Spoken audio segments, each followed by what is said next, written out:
Hey guys, and welcome back to Misha's Corner. Today I'm going to show you how to make this super delicious and easy pork chop with sweet and sour peppers.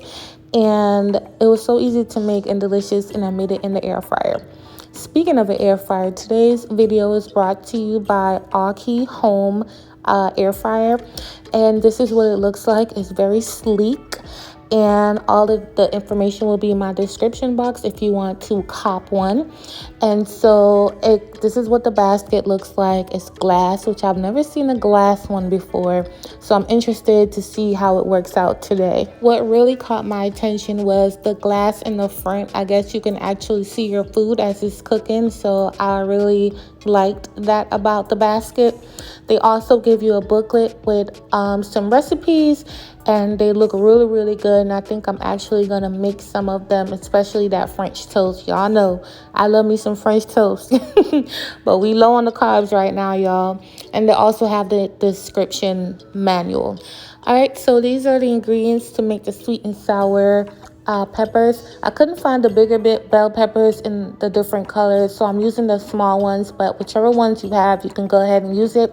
I have onion, I have garlic, and I'm using this mango infused vinegar. You do not have to use this, but if you choose to, it's only $2 from Kroger. You can use apple cider vinegar, whatever vinegar you have on hand. Just don't use the white one. Don't use plain vinegar. Get something like, apple cider or the mango infused. Get something with some flavor in it. Now, you guys know I don't cook a lot of pork on this channel at all, but this was actually requested by the company, and so I decided to make it.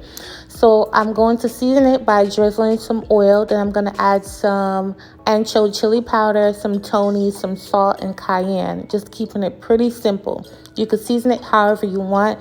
Just watch your salt. Don't overpower it with salt. We still have to make that sweet and sour mixture. So I'm getting it all over there. Y'all know I'm using a brush because I got nails on. I'm trying to keep it as sanitary as I can. And now I'm going to fit it right down into the basket. Now, what I do notice about this air fryer, it is kind of small. I'm not going to lie. If you're a single person or a couple, you're good to go. But if you have like a lot of kids or something like that, it probably won't, you probably need a bigger one. However, they do have bigger ones on their website. All right, so now I'm going to saute everything, the peppers, the onions, the garlic, into 2 tablespoons of butter, just like this here. And you want to saute it down for about 10 minutes just to really break it down on medium-low heat. I added the salt and cayenne just to flavor it up a bit. And now I'm going to flip my pork chops. This air fryer gave me 15 minutes, so halfway through I flipped it. So now that the peppers are broken down, I'm going to add my sugar. It looks like a lot, but it's really not. And you want to saute that down. And now I'm going to add my mango infused vinegar. First of all, when this vinegar hit the skillet, y'all, I can't.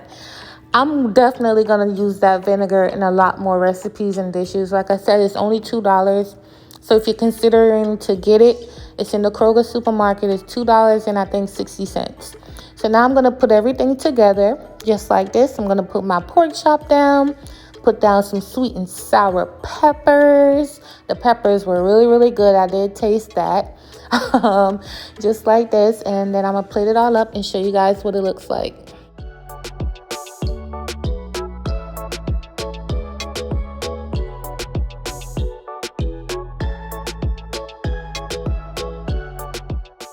All right, so this is what everything looks like. Make sure you guys check out the links below if you want to try out this air fryer or any of their many products that they have available.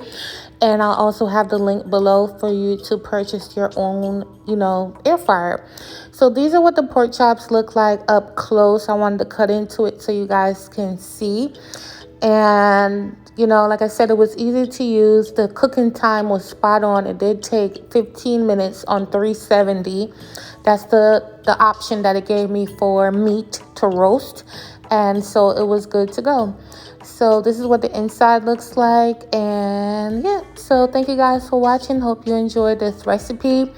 If you make it, tag me. Let me know what you think. And I will catch you on my next video. Bye, y'all.